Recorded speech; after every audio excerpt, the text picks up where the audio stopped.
DuPont Company of Wilmington, Delaware, makers of better things for better living through chemistry, presents the Cavalcade of America. Tonight's stars, Douglas Fairbanks and Walter Hampden.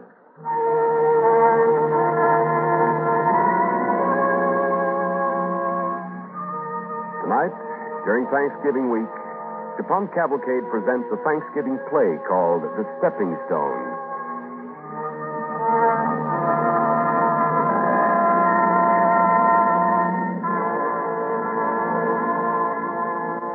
Just 330 years ago today, on November 21st in 1620, a band of cold, sick, hungry, and desperate men gathered on the deck of a ship riding at anchor off Cape Cod.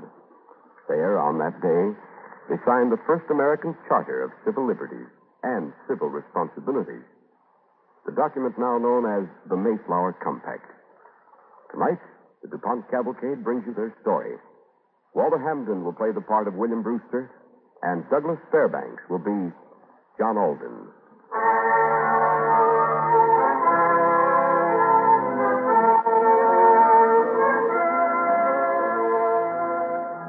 I am John Alden, that same John Alden who followed the gleam in the eyes of a handsome girl westward across the ocean sea, to find joy for my heart, work for my hands, and peace for my soul. But this is not my story, nor the story of Priscilla, my good wife. It is the tale of that one amongst all the Mayflower Company who best deserved the name they chose for themselves, the name of Saint. He was Master William Brewster, elder of the exiles, wise leader, and a second father for such poor lost sheep as John Alden. His story begins in the council chamber of an English king, James I, newly come from Scotland on the death of Elizabeth, and still a Scot. Sometime in the year 1608, when I myself was but a child, I had thought, my lord, that we have suffered a suspicious disturbance. And now you report further mischief. These obscure, you say? Yes, these are little men, your majesty, lacking in numbers, quite deficient in wealth, position, or power. Yet they are heretics. Indeed. It is their whim to suppose that religion should be free of royal power, and that each man should be permitted to worship God after his own manner. What? Monstrous, monstrous. Yet you say they're not important. Such is my belief. They are, most of them, poor men, tinkers, tailors, storekeepers, and such. Your counsel, then? Moderation, Majesty. A few clipped ears in each congregation as we find them out. A forehead branded here and there. No drastic steps. Nonsense. I will make them conform themselves, or I will harry them out of the land, or do worse to them.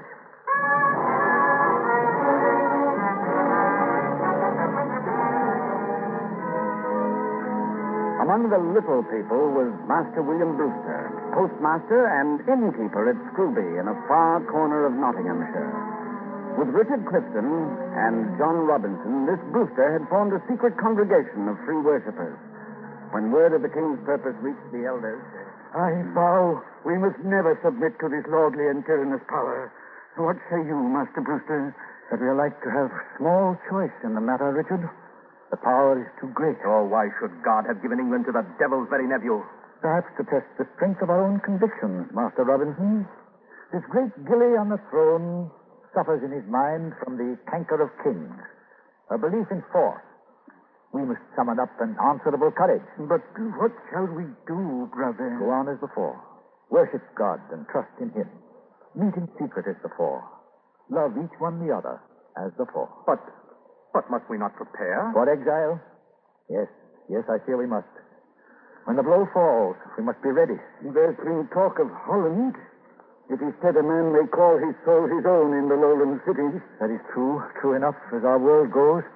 I've made inquiries in Amsterdam. I have friends there. The king's men? Maybe so. Though I think not. I heard no horses. Open the door. Master, young Will Bradford. Master Brewster, good master, I have news of great evil. Here, lad, sit you down. Compose yourself, my boy. I have ridden and walked and run from Lincoln Town this night, master, to warn you. In the market, I heard it. Now, quietly, Will. Now, what is this word that you have for us? We are betrayed. What? The names of all our congregation are in the hands of the king's bailiff. Oh. He rides to Scrooby on the morrow. They will take us up, everyone. He said we shall be put to torture. Torture? It has come sooner than I thought. Brothers, it is God's will that we leave England.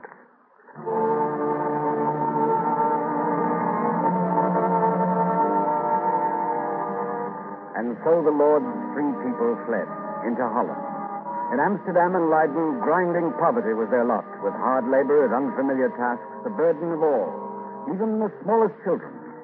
Under the lash of necessity, their thoughts turned little by little over the years toward the new world.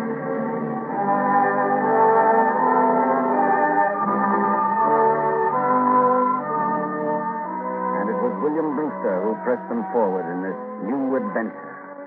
As Bradford was to write one day, a great hope and inward zeal they had of laying some foundation in those remote parts of the world. Yea, though they should be but stepping stones unto others for the performing of so great a work.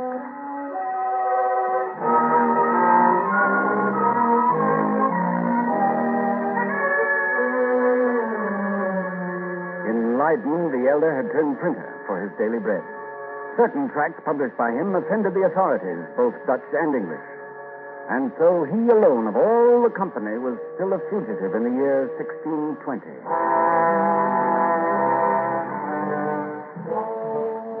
In time, with the help of secret sympathizers, Brewster returned to England, and there he lay hidden until the little pilgrim congregation reached Southampton. There, arrangements were made to smuggle Brewster aboard the Mayflower under cover of night. One day in that summer, as I was at work in the dockside shack I used for my cooper's trade. Young man. Just love the Lord, thy God. What say you? What saved, young sir? Why, old man, 'tis a strange question to pop out so bare among my barrels. I've never given the matter great thought. So you're not one of us. I had hoped. But no matter.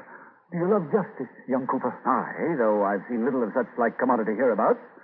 If you seek justice, master, I know not where to send you for it. Not in all England. I seek refuge from the injustice of the king, from the king's bailiff, hard on my heels but a moment ago. Hide me, lad. Hide me quickly and turn them away. And lose my ears, perchance lose this hand that serves to grasp a mallet and earn my bread? Shall I lose my life? Ha! Hardly, master. What have you done? I've printed the truth. Look at me, lad. Do you see evil? You see villainy?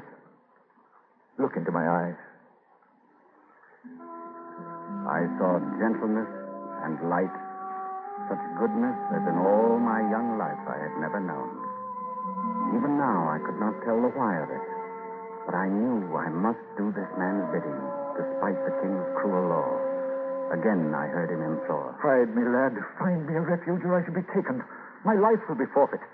For that I care nothing, but many look to me for help. Hide me in God's name. In your own name, old man. God's a stranger to me. I must be daft, but come back here, quickly. Into this great hogshead. What? Oh, it is empty enough. Oh. A hand up and... Still now. I'll lie my ears off if they come. In thy name or the devil's. Oh? Yes, they're coming. They're on us now.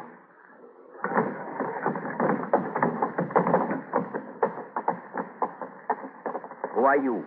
John Alden, Cooper by trade. Speak truth, Cooper, in the king's name. Have you seen a small, hunched-over man with a brown waistcoat and a look of hypocritical holiness in his face? That I have, save I saw not his face. He passed here not 3 minutes since and in great haste. Which way? Out from the docks, up into the town. He was clutching at his breast as if in great pain from running. If you lie, you shall pay upon the rack. Come along, we'll take him yet. There, old man, I've earned me a fool's reward. Let me help you out. Here. Oh, I've been in tighter places, lad, these past few years. Thanks. I take it my first words did mystify your ears. It was a strange encounter. Dost love the Lord thy God?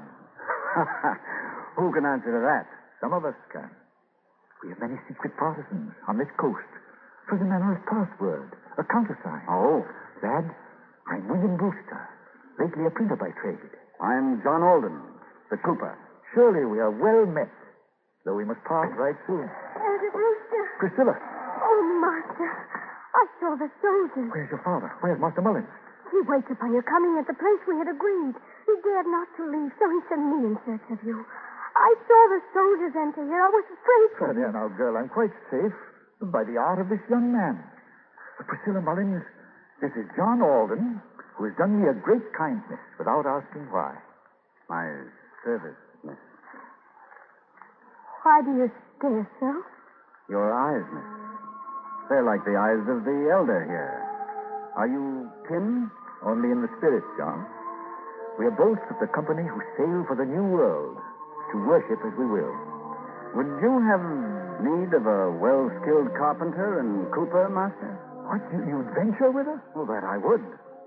But your parents there. I have none. I have these 2 hands and tools to fit 'em. I can read and write, for my uncle taught me. And I have a mind to see this new land. Well, what say you, Priscilla? If we are to go out in the great dark this night to the ship, we'll need strong arms to row. This did fret my father, for he's not young or well. Let the cooper come, if he will.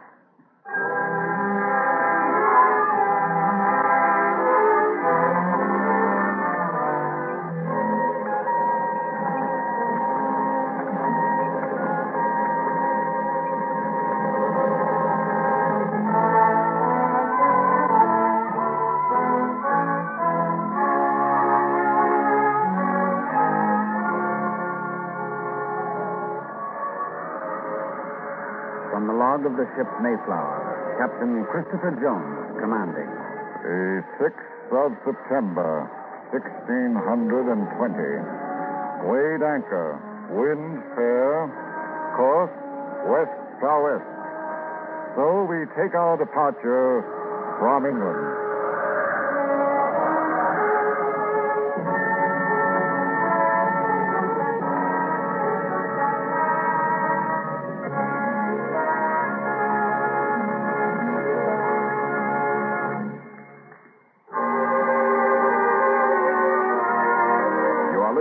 DuPont's Cavalcade of America, starring Douglas Fairbanks as John Alden and Walter Hampden as William Brewster. Sponsored by the DuPont Company, makers of better things for better living through chemistry.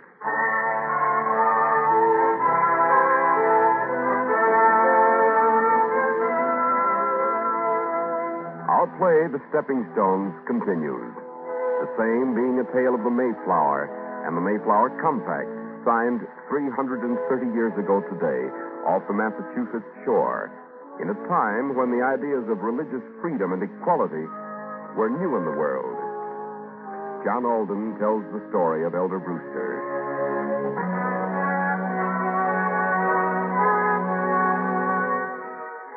It was a curious mixed company that sailed for, they thought, Virginia.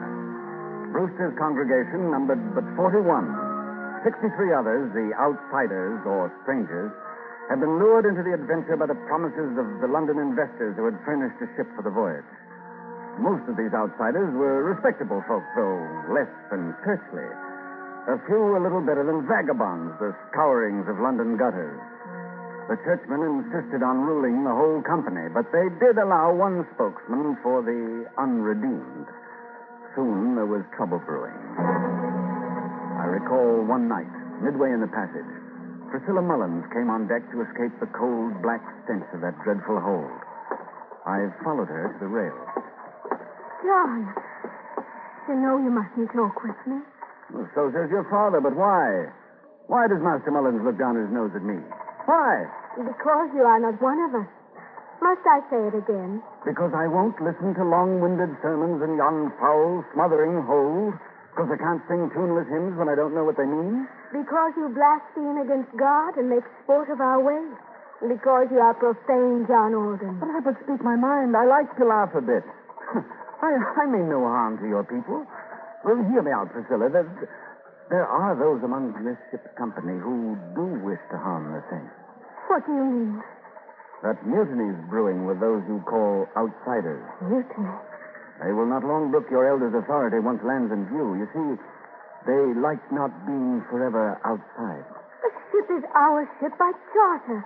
Those wretched people from London have their spokesman in Master Christopher Martin. Master Christopher speaks for the soft ones, the tame cats, those with servants under bonds and guineas jingling in their purses. There are others, a different, desperate sort. The vile wretches. Wretched they are and rough, and some of them are ready for evil deeds. But do this. If you know where Master Brewster lies hidden, go to him. Tell him the Cooper says 'tis time for him to come forth.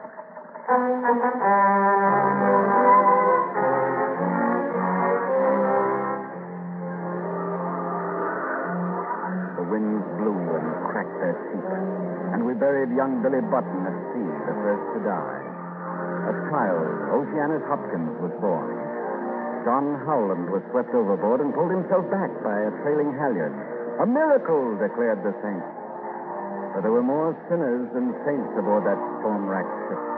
After many a weary and watery mile, land was sighted at Cape Cod, far to the north of our proposed destination. And then another storm. It's a swindle. I tell you, mate, it's a bloody swindle. Virginia. Is yon chilly sand spit Virginia? It may be for all of me. Ah, daft. We're far to the north. And do you know for why? You tell us for why. 'Tis too much for my wit. Because in Virginia, those psalm-singing, holy pulpit pounders would come once more under the hand of the king. They could lord it over us no longer. It's a swindle, I say. Can we swim to Virginia? No. But we can take the ship and sail her there. Who's to stop us? There's no law here. There's Captain Jones' law, and he's a hard man. Captain Shrimp, all bluster and blow. I could break him in two like this wooden peg. I'll tip this business to a round dozen of the bolder lads. We'll meet here tonight to plan it out, while them canting hypocrites are at their prayers.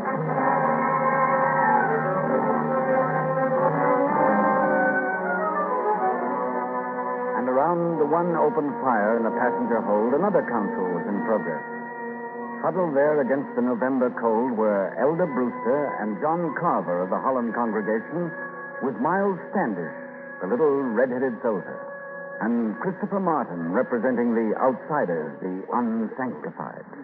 Said Elder Brewster, Captain Jones has told us that he can proceed no further to the south, lest his supplies for the return voyage give out. Give out, Elder. Whether he speaks truth or not, I cannot say. But I, for one, am content to cast our lot here, upon this coast. And you, John Carver? 'Tis agreed. We'll be further removed from the long arm of King James and his pretty boy favorite. Captain Standish? It's all one to me if a harbor can be found and a hill to fetch us off upon. You, Master Martin, will you speak for the outsider? Why should I speak? My words carry no weight in this council. Christopher, this grumbling ill becomes your worth and substance. There are others who may do more than grumble. And who are the troublemakers? I know not. But there's a great whispering about, a gabble of mutiny. Mutiny? Aye, mutiny. Most of the outsiders trust me to uphold their rights in council. A few scorn my officers and plot behind my back. I've heard this talk of mutiny. Name me the traitors. I'll show them the color of action. I'll string them up on the yardarm. No, Captain Standish. We'll not use force.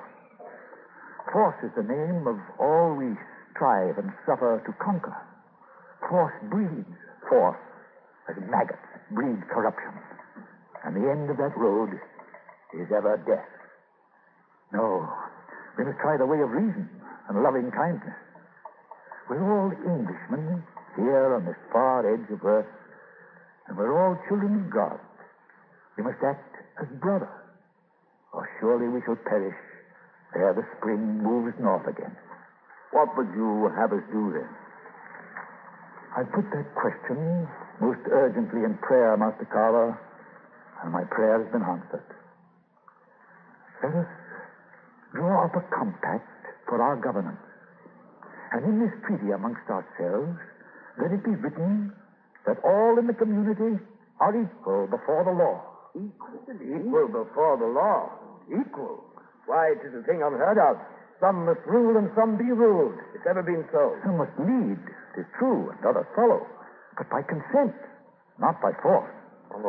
Let us try this new thing here on these new shores. Let us remove all cause of strife and civil disorder among all our elements. Let us have the courage to act with reason and human-heartedness, each toward the other. Let us join together the sundered members of this small and much-perilled body. So we shall set forth a shining example to those who will follow after us to the shores of this new world. We have need of the law in this compact. Let the law be made equally for all. Is it agreed then? Well, Master Martin? Aye. Let it be agreed. You, Miles Standish? Aye. So be it. My thanks, good master.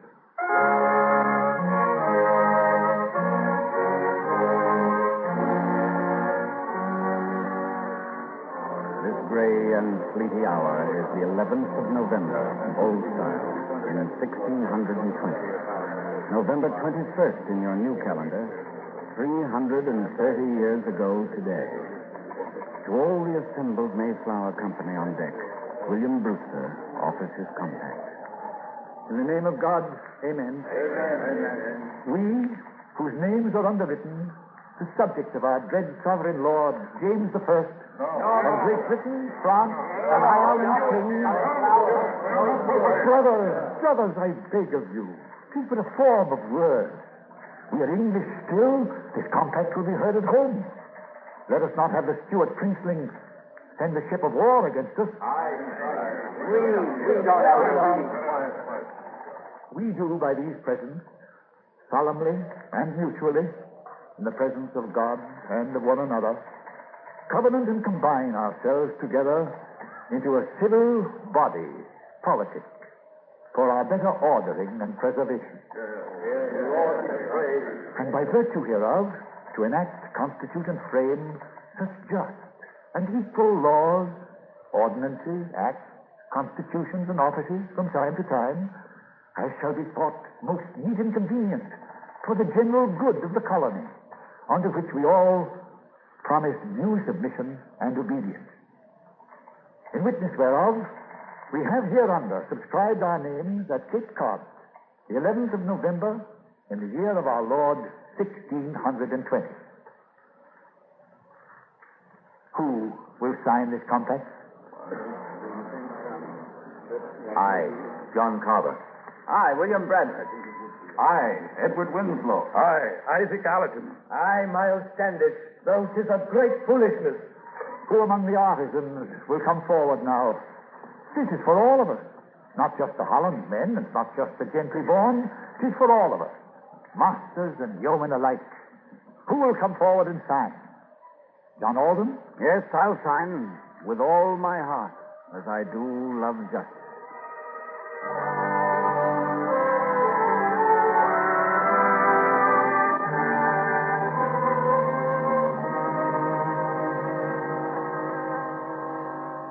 Elder Brewster. Yes, John?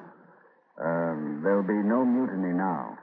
Now the violent tongues are silent. We've removed their cause for complaint. And you've won a great victory. You've made a great light in the world. The victory belongs to the Lord, John. All light is his light, time without end. I thought you'd say that. Elder. Yes, lad.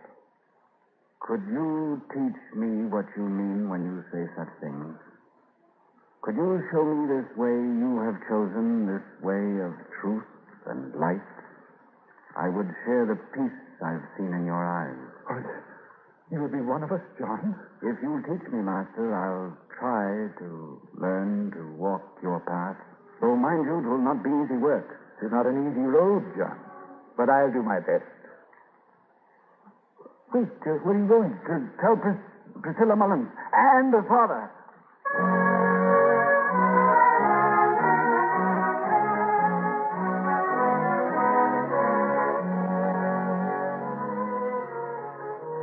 A harbor was found, a settlement made. A winter came. Half of our company met death in that first winter in the New World. What shall I say for them? Of those who set forth from Southampton and from Plymouth, most were brave. Many were loving. a few were wise. Out of the sum of their wisdom, their human-heartedness, and their fortitude came a part of your own great American heritage. Knowingly or not, they were as stepping stones unto others for the performing of a great work, a work that's still unfinished. If the wisest of them could speak, the most gentle, the strongest of all, I think he might say, Protect what you've been given. Lose it not. Push forward still in the way of the Lord's free people, though the night be dark and the road a stony one.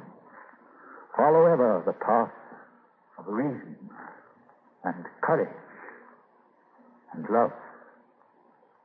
In God's name.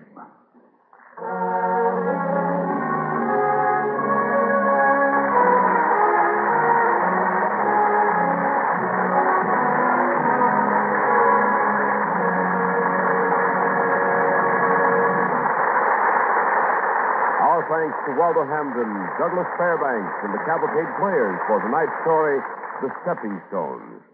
And now, Bill Hamilton, speaking for the DuPont Company.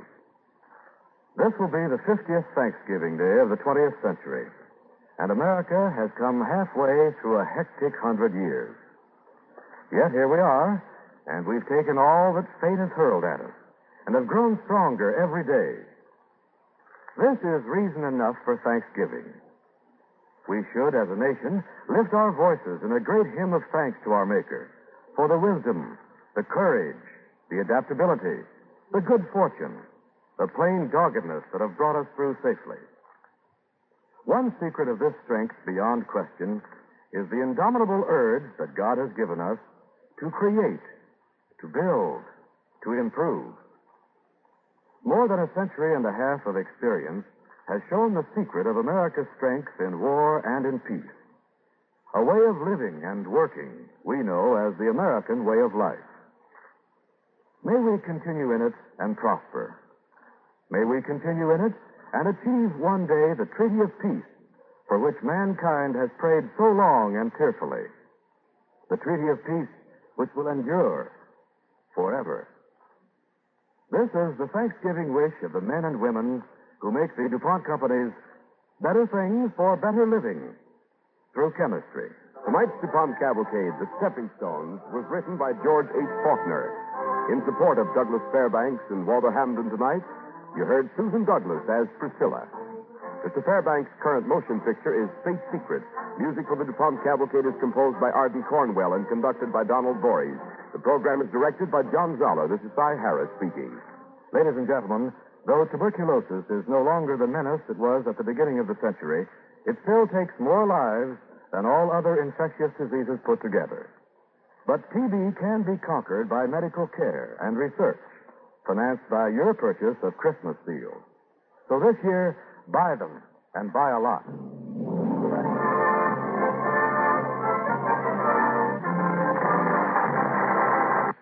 Hear lovable Baby Snooks, then Bob Hope's Back in the States on NBC.